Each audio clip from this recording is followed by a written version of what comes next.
Welcome back to the book log, everybody. Today I'm going to be talking about The Cement Garden by Ian McEwan. This is certainly an interesting choice for my first Ian McEwan book, and an even more interesting choice for Ian McEwan himself, having this be the first book he ever published. It's not a particularly pleasant read. It's almost relentlessly weird and unsettling and uncomfortable, and it obviously is this way intentionally. I'll just rip the bandage off now and say that this book heavily features incest among children, to give you a better sense of exactly what I mean. Almost right from the start, too. Like in the very first chapter, this book makes its intentions clear. This is a story that's going to disturb you. At first, this idea bothered me. I thought the book was being deliberately transgressive in a way that felt forced, like gross for shock value only. But as the story goes on, some additional shades of nuance begin to appear. For one, this book evokes a genuinely interesting atmosphere. You have these 4 children living alone in their family home after both parents die, and all around them outside the world seems to be decaying. Their neighborhood is almost entirely empty. It's filled with nothing but abandoned shells of never-lived-in houses where weeds are growing out of cracks between giant slabs of concrete and debris. It's always described as oppressively hot outside. No one seems to live on their street besides them, and the world just feels so empty and so desolate. The children's house itself is also deteriorating ever since the death of their parents. It's filled with clutter and dirt and garbage, and on the outside there's nothing of note besides their father's weird cement garden, also filled with cracks and overgrown with weeds. Everything is neglected, everything is distant. The kids are in a state of extreme isolation, both in terms of where they live physically and how they live mentally, just in a completely dysfunctional, unsupervised, hermetic garbage heap, basically. And to make matters stranger, the kids buried their mom's corpse in the basement cellar in a metal chest filled with cement. Residing within this bizarre world are the 4 kids I mentioned: Julie, Jack, Sue, and Tom, from oldest to youngest. Jack, the eldest boy, is the first-person narrator of this story, and he is a pretty complicated character. Like many adolescent boys, he spends the majority of the novel being agitated, confused, uncomfortably horny towards some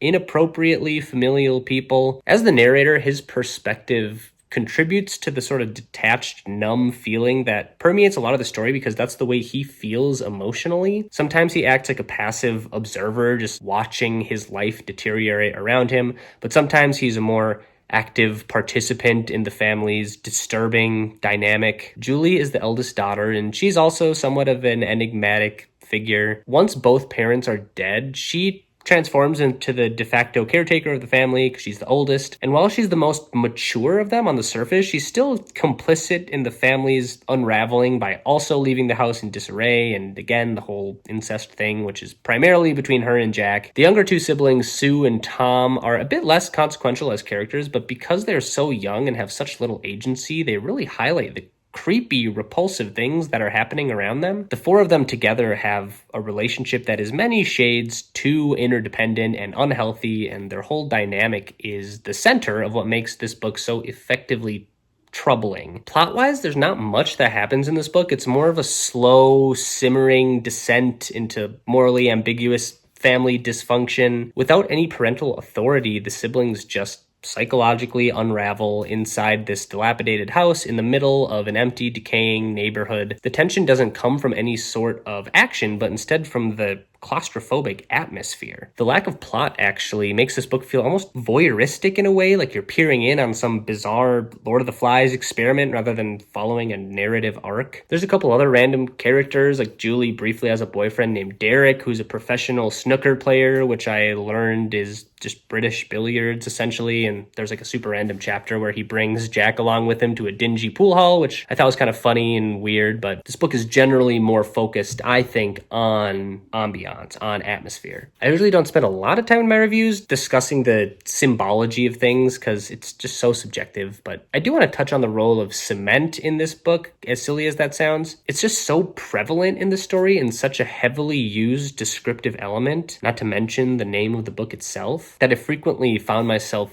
thinking about what it might mean or represent. The houses and buildings all around them are made of cement. Their father's garden counterintuitively makes heavy use of cement, and they have such an excess of it in their house that they use it to conceal the corpse of their mother in the cellar. Like, is it a symbol of preservation, like a way for the kids to resist the inevitable loss of control that comes with the death of a parent. On the other hand, cement also traps. It hardens and it becomes permanent and oppressive and heavy. Maybe the cement around them is just meant to accentuate their isolation. Cement also cracks. Even after they bury their mother in it, it appears to decay and they can peer inside the chest, just like their family unit is in a state of decay. I don't know. It's impossible to say for sure. For some reason, the prominent use of cement was just really evocative to me in this story. It's such a blank, ambiguous, unremarkable thing most of the time. You can project whatever you want onto it, I suppose. Maybe it's just that cement is heavy and the story feels heavy. One way or another, I thought this book was surprisingly effective. A lot of times when stories heavily feature such taboo elements, it's hard to balance the